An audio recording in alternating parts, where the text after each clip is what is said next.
Ok. Bueno, la clase de hoy va a ser fármacos utilizados en la gota o en la artritis gotosa. ¿Sí? Bueno, primero pues vamos a recordar un poquito qué es la artritis gotosa, ¿ya? La verdad es un cuadro que en realidad es por la acumulación de ácido úrico, ¿no? De cristales de urato monosódico que se acumula a nivel de las articulaciones, específicamente articulaciones del dedo gordo, ¿no? Que es donde más los pacientes sufren de gota. Pero en realidad se pueden ya acumular en diferentes tipos de articulaciones, ¿sí? Más que todos estos cristales van a afectar y destruir los sinovitos o las células de la articulación, provocando cuadros agudos o reagudización de artritis, ¿ya?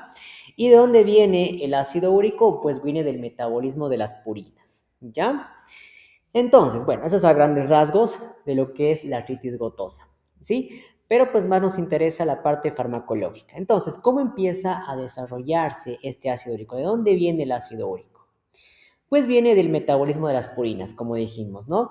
Primero, lo más importante, metabolismo a partir del ADN, ¿no? De lo que son los ácidos nucleicos, ¿ya?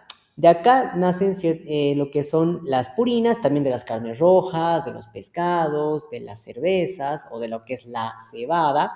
De todo esto se puede extraer las purinas y estas purinas se van a metabolizar mediante laxantinas oxidasas, que son unos grupos de enzimas, a lo que es el ácido úrico o también conocido como urato monosódico, ¿ya? Esto ocurre comúnmente en los humanos. En otras especies existe una enzima que es la uricasa.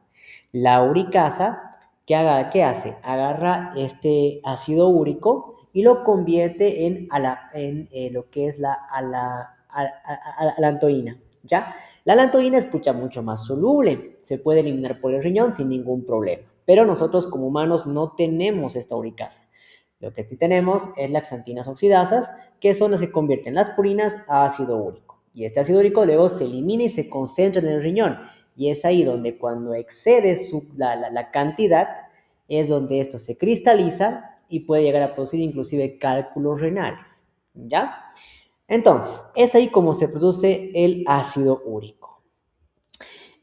Ok, entonces, el ácido úrico luego a dónde se dirige al riñón para eliminarse. A nivel articular, ya existe un complejo proteínico que se llama NLRP3. Bueno, le han puesto ese nombre porque son nombres genéticos, ¿no? Que le ponen. Bueno, en fin, ¿qué hace este tipo de complejos proteínicos? Como si fuera una maquinita. Agarra el ácido úrico a nivel de las articulaciones, todo esto ocurre en la articulación, y lo transforma en interleucina 1. Estas interleucina 1 son las encargadas de producir o dar inicio a procesos inflamatorios. Pues como toda interleucina, produce atracción de células proinflamatorias como los neutrófilos, los macrófagos. Todo eso va a ir atrayendo las interleucinas.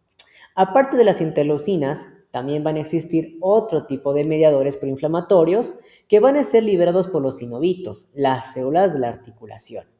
Estos sinovitos van a liberar prostaglandinas, enzimas que se encargan de atraer a más polimorfonucleados, ¿ya? Entonces se producen las quimiotaxis.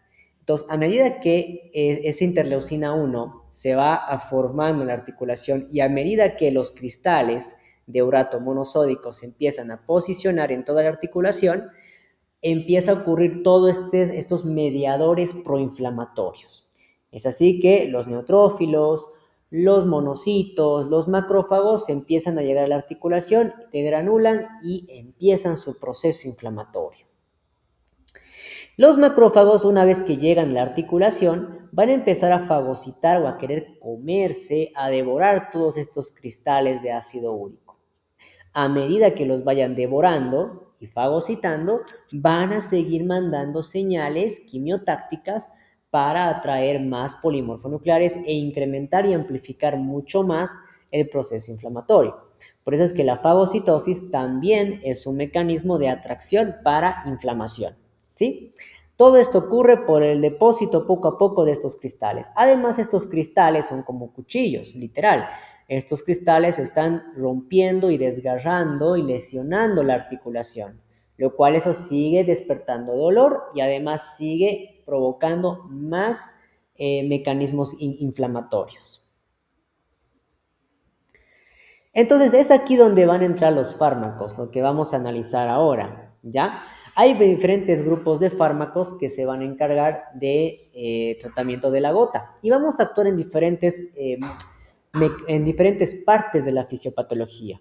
Por ejemplo, los AINES se van a encargar de disminuir el proceso inflamatorio, ¿no? De que se sigan liberando los mediadores inflamatorios mediante las inhibiciones de la vía de la ciclooxigenasa, ¿no? Tanto 1, vía de ciclonasa 2, como ya conocemos los AINES, entonces su mecanismo va a ser dejar de que esos mediadores se sigan formando.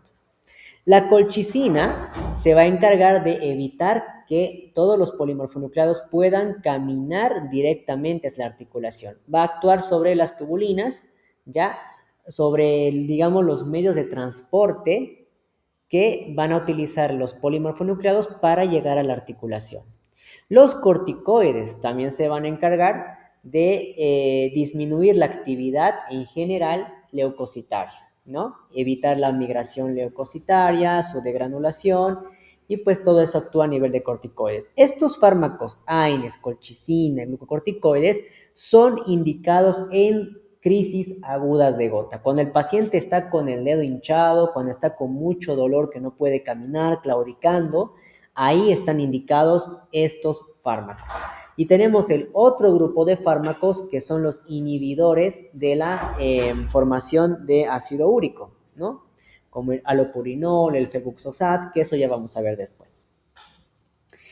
Entonces, ¿cómo ocurre las formaciones de ácido úrico? Todo empieza en los ácidos desribonucleico, ¿no? Y ribonucleico, que es el ADN y el ARN. Estas dos hélices, ¿ya? Se convierten a hipoxantina. La hipoxantina, gracias a la xantina oxidasa, la convierte en xantina. Le quita la hipo, ¿no? Y tenemos xantina.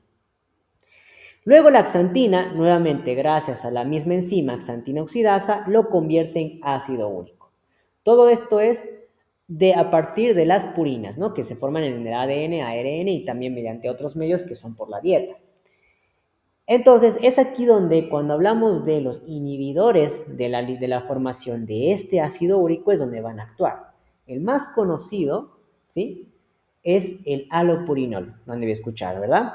¿Qué hace el alopurinol? Inhibe a esta xantina oxidasa, no la deja trabajar. Por lo tanto, las purinas se quedan como hipoxantina. No llegan a transformarse en xantina ni en ácido úrico. En algunas ocasiones puede llegar a producir xantina, pero no llega a formar ácido úrico. La xantina, ¿sí? Aunque en escasas cantidades puede llegar a acumularse, pero es más fácil que el riñón las pueda eliminar. No forma cristales, no forma crisis de gota aguda. En cambio, la hipoxantina, que es como la forma en la cual se quedan las purinas, porque no llegan a formarse ácido úrico, esta hipoxantina es soluble. El riñón, como si fuera cualquier líquido o bueno, cualquier tipo de metabolito, lo va a eliminar. Es fácil y tampoco forma cristales, no forma interleucinas que pueden inflamar las articulaciones. Ahí trabaja entonces el alopurinol, ¿sí? Reduce la carga total de urato en el cuerpo. Pero, eso sí, el alopurinol evita de que se forme ácido úrico. Sin embargo, un paciente que tiene gota, que tiene hiperuricemia, antes de tomar su alopurinol ya tiene ciertas cantidades de ácido úrico en las articulaciones y a nivel renal. Por lo tanto, el alopurinol lo que va a hacer es, ya no se va a formar ácido úrico, pero el ácido úrico restante, el que aún mantiene el paciente, ese ácido úrico todavía puede generar problemas. Por eso es que es importante de que los pacientes tomen el alopurinol junto con un antiinflamatorio, ya sea colchicina o algún AINE. Lo ideal es que sea con la colchicina, ¿sí? Otra cosa importante, jamás hay que dar alopurinol en crisis aguda de gota, ¿sí? Si el paciente está con las articulaciones hinchadas, con su dedo gordo hinchado, jamás hay que dar alopurinol. ¿Por qué? Nuevamente, El alopurinol va a dejar de formar ácido úrico, ok, pero el ácido úrico restante en el que ya tenía el paciente, ese ácido úrico va a empezar a cristalizar, pero a 1000, ¿sí? Y esos cristales van a empezar a destruir las articulaciones e inclusive van a concentrar mucho más en el riñón formando cálculos de urato monosódico, que son cálculos renales, y también puede llegar a afectar a nivel de los tofos gotosos. Si saben qué son los tofos gotosos, son como unos nódulos, ¿sí?, de urato monosódico cristalizados, igual, duros, que se encuentran a nivel subcutáneo, ¿sí? Entonces, el aropurinol, jamás se da en crisis aguda. Ahora, si por alguna razón le han dado alopurinol al paciente en una fase aguda, no se debe quitar el alopurinol, se debe continuar el tratamiento y adjuntar con una colchicina o algún analgésico, porque al paciente le va a doler mucho el dar alopurinol en crisis agudas, ¿ya? Eso es importante. Por eso el alopurinol solamente se da cuando el paciente no tiene crisis de gota. Importante, ¿sí? Entonces, su absorción es de 80% por vía oral. Tiene muy buena absorción. Su vida media es cortita. Ahora aquí hay algo interesante. El aropurinol, así como inhibe a la xantina oxidasa, la xantina oxidasa puede confundir el aropurinol con una purina. Por eso es que el alopurinol es un análogo de la purina. Químicamente o estructuralmente se parece bastante a una purina. Por eso es que la xantina oxidasa piensa que el alopurinol es una purina y la va a querer metabolizar, pero como no lo es, el alopurinol la va a inhibir.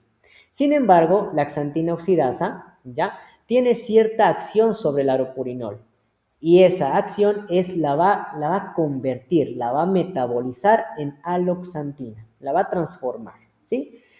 Esta aloxantina, ya que es el final metabólico del aropurinol gracias a la xantina oxidasa, es la que dura mucho más tiempo en el cuerpo. Por eso es que el alopurinol basta con darle una sola dosis al día al paciente. Con eso, suficiente. No hay que darle cada 12 horas, cada 8 horas, no es necesario. Porque la hipoxantina oxidasa va a agarrar el alopurinol pensando que es purina y la va a metabolizar a aloxantina. Y este es el que dura mucho más tiempo. ¿Ok? Entonces, el alopurinol es la primera línea para pacientes con gotas crónicas. Y como dice aquí, solamente en periodo intercrítico. Jamás se da alopurinol en crisis aguda. Y si ya han dado en crisis aguda, en ese caso no hay que suspender el alopurinol porque eso va a generar un efecto rebote tremendo y vamos a empeorar el dolor del paciente, ¿sí? Por eso dice, al bajar el ácido úrico se puede movilizar depósitos y prestividad en ataque agudo. Por eso no se da en ataque agudo. Siempre combinar alopurinol con colchicina o con algún analgésico porque al paciente le va a doler, ¿sí? La dosis de 100 miligramos al día, una sola vez al día, ¿no? Ajustar hasta menos de 6 miligramos por decilitro en ácido úrico. O sea, la idea es que en un laboratorio el ácido úrico del paciente esté por lo menos por debajo de 6. Ahí logramos digamos, lo esperado en cuanto a la terapéutica. Si mi paciente tiene insuficiencia renal, mucho cuidado ya con este tipo de medicamento, el aropurinol. Recuerden que el aropurinol concentra bastante ácido úrico en la orina, ¿sí? Porque la idea es eliminarlo. Entonces va a concentrar mucho ácido úrico en la orina. Por lo tanto, un riñón que no funcione 10 de 10 puede no tener el efecto que esperamos, ¿ya? Y puede inclusive precipitar a cálculos renales o provocar molestias renales, ¿sí? Si mi paciente tiene un problemita renal, iniciar con dosis media, a 50 miligramos al día, ¿ok? Importante, no suspender durante brote agudo, porque como dije, empeora el ataque, ¿ya? Aquí igual, aquí entonces un poquito voy a explicar nuevamente por qué no hay que dar ni en momento agudo, ni hay que suspender si ya le han dado en crisis aguda, ¿sí? ¿Cuál es el peligro? Si el paciente ya está en tratamiento crónico y sufre ataque, porque comió mucha carne, bebió alcohol, está deshidratado, bueno, cualquiera que ha aumentado el metabolismo de las purinas, ¿ya? El que yo le dé, el paciente ya está con aropurinol, ha entrado una crisis aguda, si yo suspendo el aropurinol ya en una crisis aguda, los niveles de urato van a subir, efecto rebote, a full, ¿no? El paciente viene a consulta con un dolor terrible por crisis de gota y me dice, Doc, ya he tomado mi alopurinol ayer. Entonces digo, uy, qué macana, no debía hacerlo, pero bueno, si ya lo hizo, no le puedo suspender porque voy a empeorar su cuadro por efecto rebote, ¿sí? Entonces el ataque se vuelve más prolongado y difícil de controlar. ¿Qué siga con su aldopurinol? Lo que voy a hacer es darle un analgésico, ¿no? Una colchicina, un AINE o un corticoide para reducir la crisis aguda. Y luego, pues, orientarle al paciente de que el aldopurinol tiene que tomarse en periodos intercríticos, cuando no esté en crisis aguda, ¿sí? Ahora, introducir allopurinol durante el ataque agudo es como echarle gasolina al fuego, lo que digo, ¿no? Al bajar rápidamente el ácido úrico sérico, los cristales que ya están en los tofos, ¿no? Empiezan a disolverse. Empieza a disolverse y todo empieza a concentrarse más en el riñón y más se concentran en las articulaciones. Todo ese ácido úrico que quedaba restante en el paciente empieza a moverse, empieza a alterarse y empiezan a cristalizarse. Y si el paciente ya está con crisis aguda, uy, esto le va a triplicar el dolor, ¿ok? Entonces, en fase 1, en ataque agudo, si llega mi paciente con gota y está con un ataque agudo, no debo dar alopurinol. Solamente doy o colchicina, o un AINE, o un corticoide. Suficiente. Si ya ha tomado solo alopurinol, lo mantengo. No lo voy a suspender, lo voy a asociar a un analgésico. En la fase 2, si ya mi paciente ha tenido una crisis aguda de gota, ha desinflamado, está mejor, ya está caminando mucho mejor, ya está con menos crisis de dolor, recién puede retomar el uso de su alopurinol, ¿sí? Pero siempre de manera profiláctica asociarlo a una colchicina, ¿ya? Porque cualquier rato puede precipitar una crisis aguda, ¿no? De repente. Entonces siempre también dar de forma profiláctica una colchicina junto con su alopurinol. ¿No? Ahí está la fase 3, el escudo profilaxis de inicio. Al iniciar el lopurinol, se debe mantener dosis bajas de colchicina o AINES por lo menos durante los 6 meses, ¿sí? Los pacientes con gota, las reagudizaciones no son muy seguidas, ¿sí? Mi paciente puede tener crisis de gota que le dura una semana, 2 semanas y de repente no tener nada durante 3, 6, hasta 5 meses, ¿no? Y durante ese periodo podemos controlar su ácido úrico con alopurinol y con una dietita baja en carnes rojas, especialmente, ¿no? Y alcohol. ¿Cuáles son las toxicidades y efectos del alopurinol? Desde molestias leves.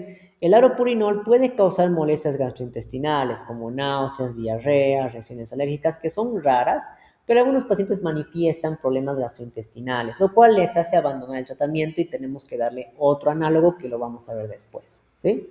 Raros, neuritis periférica, vasculitis, supresión de médula ósea, que es mielosupresión, es muy raro, pero no hay que tomarlos en cuenta. Síndrome de hipersensibilidad al aropurinol, igual muy raro, depende de la idiosincrasia también de los pacientes.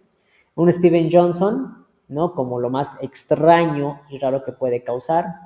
Fiebre, hepatitis, falla renal.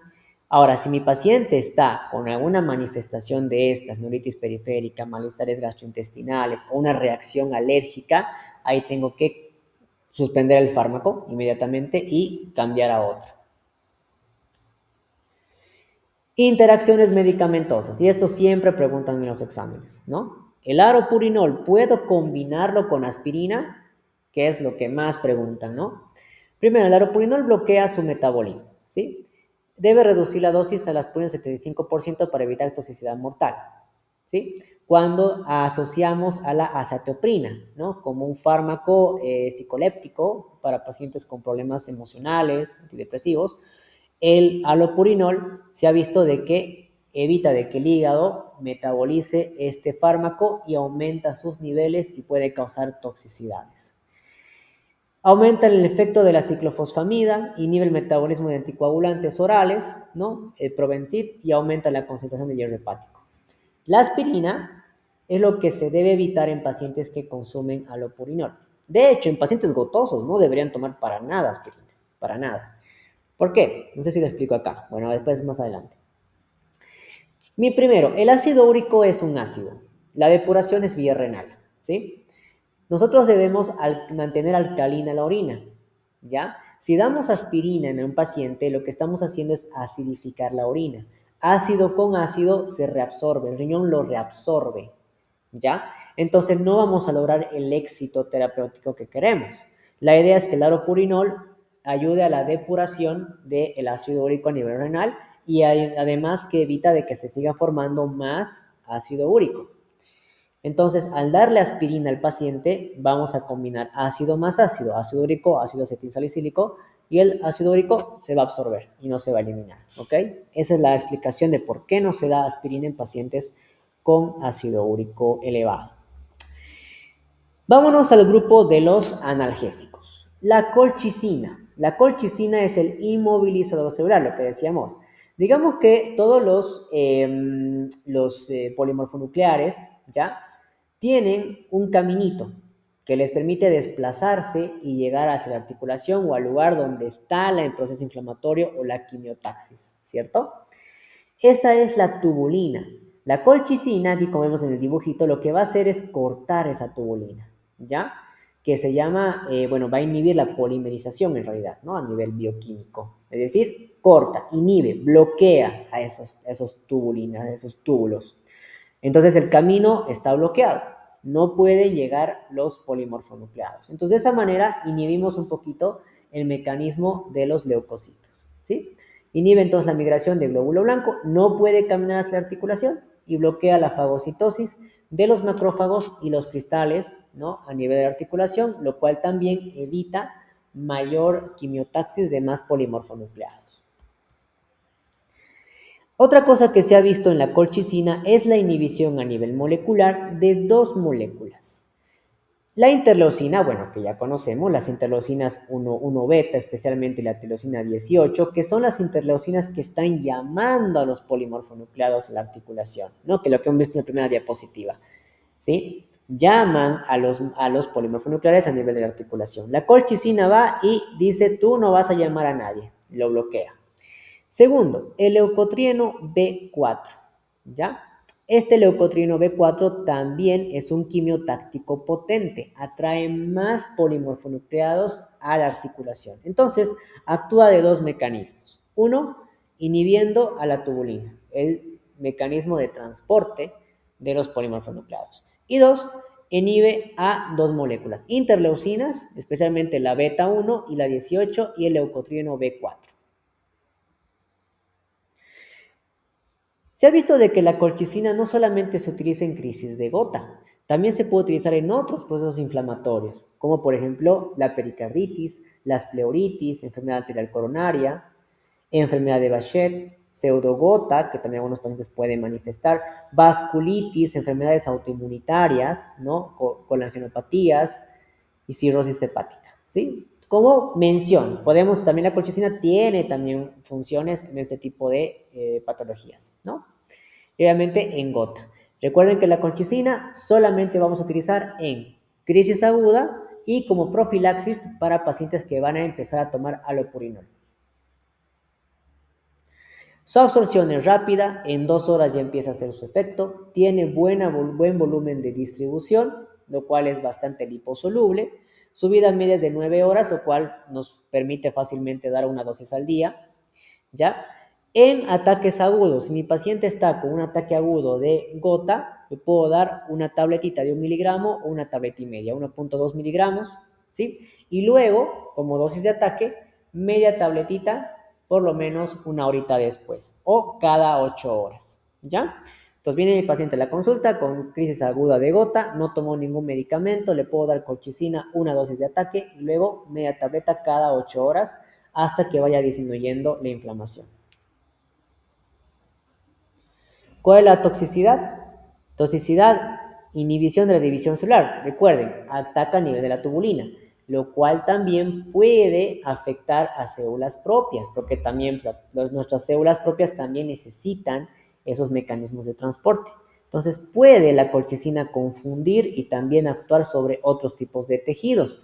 Uno de los más afectados es el epitelio intestinal, lo cual puede causar diarrea, náuseas, vómitos, dolor abdominal, ¿ya? Por eso, si mi paciente con colchicina empieza a decir, doc, estoy con harta diarrea, no sé qué está pasando, mejor no demos más fármaco porque ya también podemos causar deshidratación en el paciente.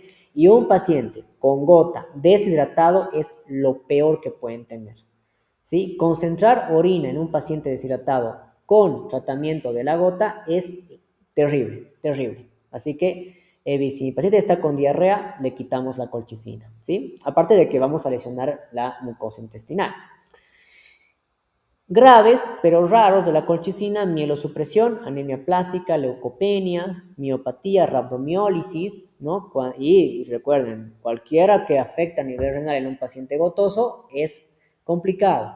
Si ya mi paciente empieza a manifestar orinas oscuras, empieza a manifestar dolores musculares, entonces quitar la colchicina. Por eso siempre se hace muchas veces a un paciente que tratamos con colchicina, laboratorios de función renal, urea-creatinina, para ver cómo está el riñoncito. Alopecia, neuritis periférica puede también estar presente. Contraindicación absoluta, ya no se da por vía intravenosa. Bueno, esto como mención, ¿no? Ahora se da vía oral, antes se daba por vía endovenosa, pero ha causado bastante dañito, ¿no? Bastante falla multiorgánica hasta causas de fallecimiento. La FDA ha suspendido la vía parenteral y solamente se ha dejado la vía oral, pero siempre controlando, siempre hay que controlar cómo está la función renal en mi paciente, cómo está la función digestiva. Colchicina no es un medicamento que hay que tomarla a la ligera, ¿ya? Es un medicamento de mucha seguridad y bastante seguimiento, ¿sí? Entonces, factores de riesgo de uso de la colchicina: insuficiencia renal y hepática, reducir la dosis o en lo posible no utilizar colchicina. ¿Para qué complicarnos? Inhibidores del citocromo P450, cualquier fármaco que sea inhibidor del P450, especialmente el CYP3A4, ¿ya? Como por ejemplo la claritromicina, como no tiene esta enzima y la está inhibiendo, la colchicina, cualquier fármaco que se metabolice por esta vía no se va a metabolizar y va a aumentar su concentración, llegando a efectos tóxicos, ¿sí? Aquí también entran algunos anticoagulantes. Inhibidores de como este es un grupo de antibióticos, ¿ya? Que actúan sobre un grupo de enzimas que causan resistencia a nivel bacteriano, ¿ok? Entonces, a un grupo de antibióticos, ¿ya? También la colchicina puede aumentar sus niveles, por lo tanto no se va a poder eliminar. Toxicidad. ¿Cuándo debo suspender colchicina? Cualquier signo, especialmente de diarrea y dolor muscular, lo que decíamos, ¿no? Si el paciente dice, doc, me está doliendo todo el cuerpo, estoy orinando poco, estoy con diarrea, entonces, suspendamos el fármaco inmediatamente para evitar rhabdomiólisis o problemas diarreicos y lo peor, deshidratación. Dentro de otro grupo de los inhibidores de la formación de ácido úrico, ¿no? De las xantinas oxidasas, el febuxosat. Entonces, los farmacéuticos han dicho, alopurinol nos va muy bien, pero puede que nuestro paciente tenga ciertas contraindicaciones, como problemas a nivel renal, o puede tener intolerancia digestiva. Entonces, ahí sí crearon el febuxosat, que es una alternativa a los que no toleran el alopurinol. Su mecanismo de acción es similar al alopurinol, inhibe la xantina oxidasa, pero ellos tienen mayor selectividad sobre la xantina oxidasa que metaboliza la xantina a ácido úrico, es decir, en la etapa final del metabolismo de las purinas, ¿ya? No tanto en la hipoxantina-axantina, ¿sí? Más en el metabolismo de xantina a ácido úrico. Aquí es donde más actúa el febuxosat. No afecta a otras enzimas que fabrican purinas, pirimidines, corta ácido úrico en el punto final. Acá, en el punto final. No actúa sobre otro grupo de enzimas que también pues actúan sobre las purinas, ¿ok? Aquí es donde más actúa entonces el febuxosat. En cuanto a su farmacocinética, ya, con una sola toma, muy buena. Tiene muy buena absorción, vía oral, alcanza su nivel en 1 hora y su vida media es muy larga, 18 horas, lo cual nos permite dar una sola vez al día, ¿sí? Su metabolismo principalmente en el hígado, por eso ojo con pacientes con problemas hepáticos. Si el hígado está 10 de 10, no hay ningún problema, ¿sí? Eso es una ventaja con el alopurinol. Hay que tener mucho cuidado cómo está el riñoncito, cómo está el hígado. Febuxosat, su vía de metabolismo es a nivel hepático, ¿no? Salvo que el paciente tenga un problema hepático, pues ahí obviamente vamos a considerar de no dar el medicamento, ¿no? Entonces, igual, ¿cuál es el objetivo al dar febuxosat? Tenemos que mantener un ácido úrico por debajo de 6.0 miligramos de decilitro. Siempre cuando hacemos un tratamiento de un paciente con gota, hay que hacer controles de cómo está el ácido úrico, cómo está el riñoncito, cómo está el hígado, siempre todo hay que ver, ¿ya? Como dijimos, el febuxosat es una alternativa al allopurinol. Paciente no me tolera el allopurinol, dice, doc, me está doliendo mucho mi estómago, me está causando muchas molestias, estoy empezando a sentir picazón en el cuerpo, y suspendemos el allopurinol y vemos cómo nos va con el febuxosat, ¿sí? Seguridad renal, a diferencia del allopurinol, es seguro en pacientes con enfermedad renal crónica y moderada sin necesidad de ajustar tanto la dosis, lo cual no quiere decir del todo, porque recordemos que estos fármacos, tanto allopurinol como el febuxosat, van a concentrar ácido úrico en la orina, lo cual, si mi riñón funciona re bien, no va a haber ningún problema, pero si mi riñoncito funciona un poquito mal, especialmente con el allopurinol, hay que considerar. Con el febuxosat hay que controlar, nada más, ¿ok? La dosis de 40 a 80 miligramos al día, nada más, ¿sí? Dosis de 120 no se usa comúnmente por precaución. La FDA ha bajado la dosis a 40 a 80 miligramos, vienen tabletas de 80 miligramos. El febuxosat, una sola toma al día, como alternativa al allopurinol. Algunos efectos adversos, al igual que cualquier fármaco que baje el ácido úrico, puede generar ataques de gota, ¿no? Igual que hemos hecho con allopurinol, ¿verdad? Allopurinol, nunca dar en crisis aguda, y si ya ando en crisis aguda, no suspender. Lo mismo con el febuxosat, nunca dar en crisis aguda, y si ya han dado crisis aguda, tampoco se suspende. Se asocia con una colchicina o con un analgésico, ¿ok? Siempre dar estos fármacos en periodos intercríticos, cuando el paciente no está en crisis aguda. Algunos efectos adversos comunes, alteración en las pruebas de función hepática, porque su metabolismo es hepático, nada raro de que un poquito suban las enzimas hepáticas, diarreas, náuseas, dolor de cabeza, puede manifestar también el paciente. Cardiovascular, ¿ya?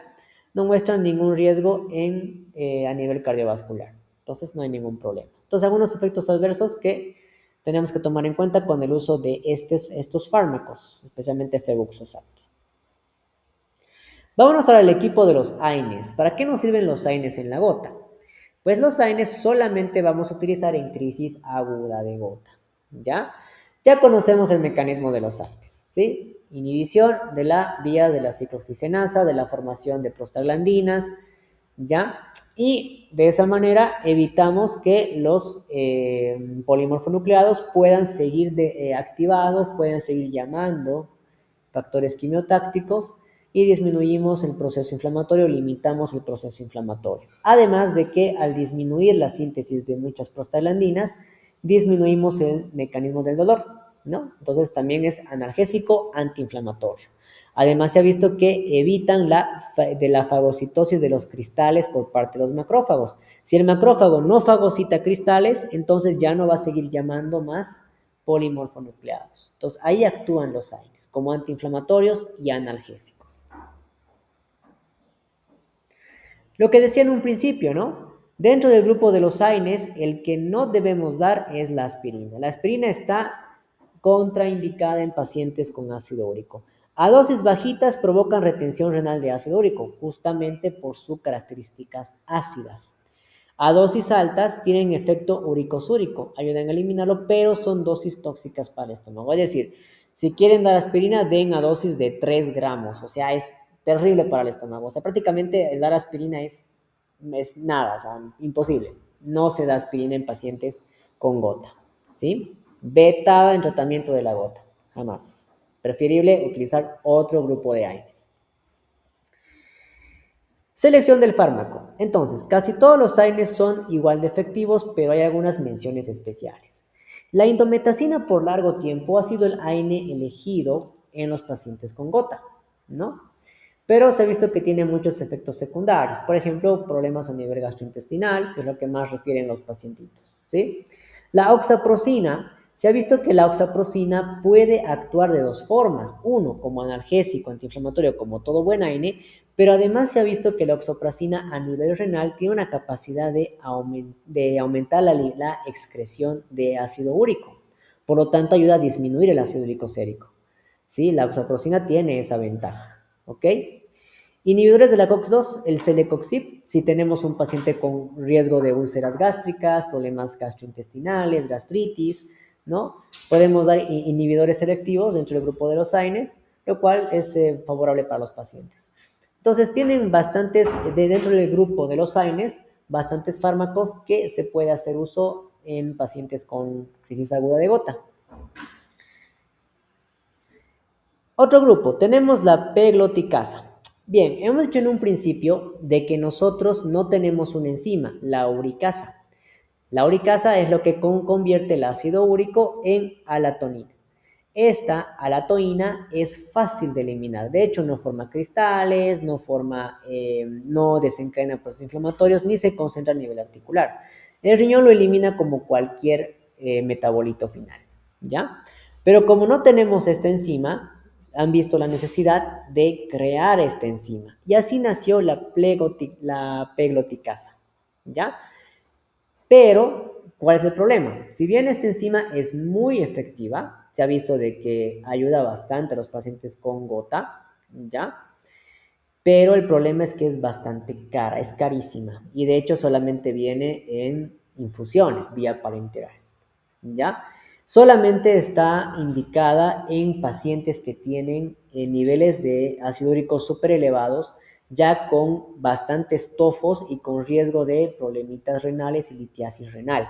En esos casos llegamos al uso de la pegloticasa, cuando ya es niveles de ácido úrico pero súper elevados, ya incontrolable, con el alopurinol y con el febuxosat.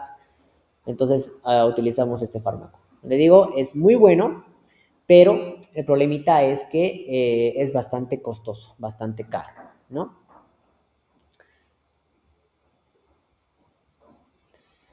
Entonces, farmacocinética tiene muy buena potencia, bien rápido, es un fármaco de acción rápida, o sea, le infusionamos al paciente y ya vemos cómo el ácido úrico empieza a eliminarse en 3 días. El paciente refiere menos cantidad de ácido úrico. Su vida media es larga, hasta 14 días, ¿no?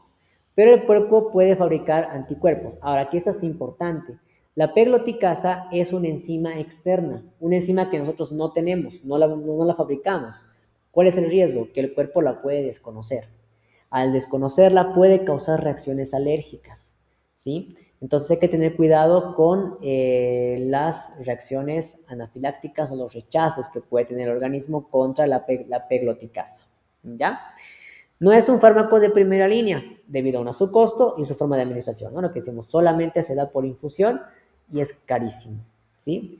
¿En qué casos? Gotas refractarias, pacientes que no responden a dosis máxima de otros fármacos. Intolerancia, pacientes que no toleran por vía oral, ni el alopurinol ni el febuxosat. Tofos graves, ¿no? Pacientes que tienen grandes cantidades de tofo, esos nódulos subcutáneos, que cuando damos el alopurinol, esos tofos se hacen solubles y concentran mucho más a nivel renal y a nivel articular. Los efectos adversos, más que todo, tienen que ver con la infusión, ¿no? Riesgo de alergias, porque es algo extraño, el cuerpo lo puede desconocer, y en el peor de los casos, anafilaxia.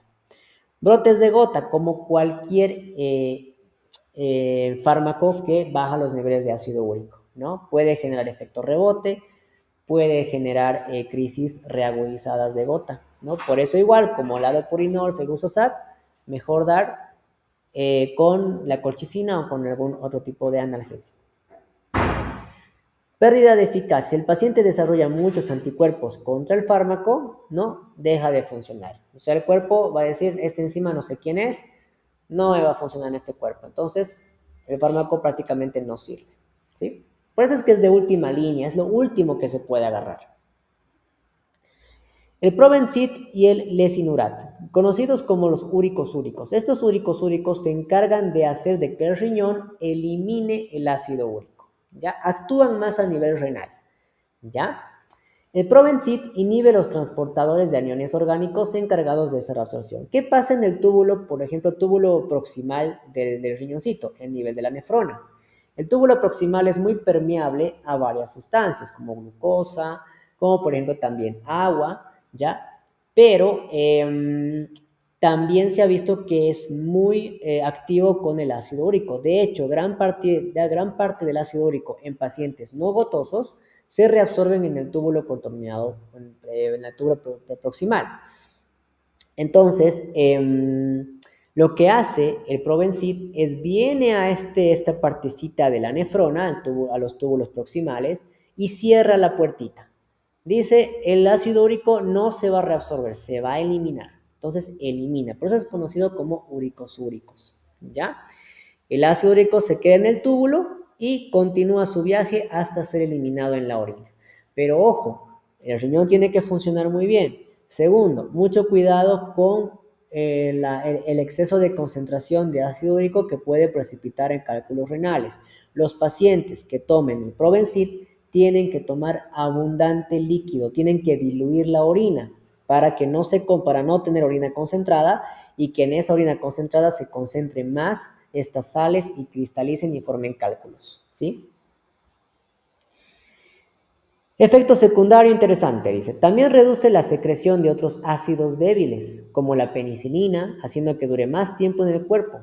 Ah, interesante. Se ha visto de que también el Probensit evita que la penicilina, ¿no?, se pueda reabsorber igual, ¿no? Entonces, ¿en qué casos hacemos uso del Probensit? En pacientes con gota tofósea, ya tienen tofos, ataques frecuentes que tienen una excreción disminuida de ácido úrico. El paciente tiene hiperuricemia, ¿sí? Está tomando su halopurinol, pero vemos que a nivel renal no está concentrando mucho el ácido úrico o no se está eliminando de forma adecuada. Entonces, Probensit va a ayudar a que todo ese ácido úrico que se ha concentrado en la orina de una vez se elimine, ¿ya? Requisito fundamental, el riñón tiene que funcionar 10 de 10, ¿sí? Un riñón que no esté funcionando bien, no me sirve el Probensit. Porque ¿de qué me sirve dar un fármaco que quiero que se elimine si mi riñón no lo va a eliminar? ¿No? Así demos Probensit, así demos o estimulemos con líquidos y demás. Si el riñón no me funciona, no me va a funcionar el fármaco, ¿ok? ¿Y qué va a pasar? El ácido úrico se va a acumular en exceso y podemos empeorar al paciente. Momento justo, nunca iniciar en un ataque agudo, otra vez, ¿no? Tampoco se da el Probensit en ataques agudos de gota, solamente en periodos intercríticos. Pasa el dolor, el paciente está tranquilo, ya no está inflamada las articulaciones y demás, ya podemos dar para eliminar ese ácido úrico. Alternativa, se usa cuando el halopurinol, febuxosat están contraindicados, ¿no? Es como igual una tercera línea del Probensit. Lo que dije en un principio, riesgo de cálculos. Mi paciente con Probensit tiene que tomar bastante líquido. Inclusive cuando damos otros inhibidores de la aspirina, halopurinol, siempre le decimos al paciente, halopurinol me va a tomar con 2 hasta 3 vasos de agua. Y necesito que estés súper hidratado. Necesito que tu riñón trabaje todo el tiempo para que puedas eliminar todo el ácido úrico que se pueda. Probensit, peor. Tenemos que hidratarlo mucho al paciente y recomendarle que tome harto líquido. Si me concentra orina, tanto ácido úrico concentrada en la orina por el Probensit precipita cálculos, ¿sí? Mantener un pH en orina alcalino, siempre. Tenemos que evitar que mi paciente acidifique su orina, porque así no vamos a poder eliminar el fármaco. Digo, el ácido úrico, ¿ok? Algunos efectos adversos, interacción. Aspirina, lo que acabo de decir. Si mi paciente toma Probensit y está tomando aspirina, es totalmente efectos contrarios, ¿cierto? El Probensit quiere eliminar el ácido úrico y la aspirina la quiere reabsorber el ácido úrico. Entonces, se van a pelear allá adentro, ¿no? ¿Y quién va a tener problemas? El paciente. Va a tener efectos contrarios al fármaco que queremos dar. Algunos efectos adversos comunes que podemos ver, irritación gastrointestinal, erupciones cutáneas, que pueden ser indicativos de suspensión de fármaco. Raros pero graves, síndrome nefrótico, ¿no?, que puede alterar la permeabilidad del glomerular a nivel renal, con proteinuria, ¿no?, y muy rara vez anemias aplásicas. No se han visto tanto estos efectos secundarios del Probensit. Y ya lo que son los corticoides, solamente damos en ataques de gota, ¿no? Obviamente estos no nos van a bajar el ácido úrico, solamente vamos a dar cuando mi paciente está con mucho dolor, con mucha inflamación, podemos hacer uso de estos fármacos. No bloquean canales, barren con toda la respuesta inmunitaria, disminuyen la la migración leucocitaria, disminuyen la actividad leucocitaria, la fagocitosis, la liberación de citocinas, quimioquinas y mediadores proinflamatorios, ¿no? Bloqueo de todo eso hacen los corticoides, ¿sí? Impiden que los neutrófilos migren en la articulación y puedan fagocitar los cristales y llamar a más polimorfonucleados, ¿no? Utilizan los corticoides. Por eso son muy buenos como antiinflamatorios y también como analgésicos.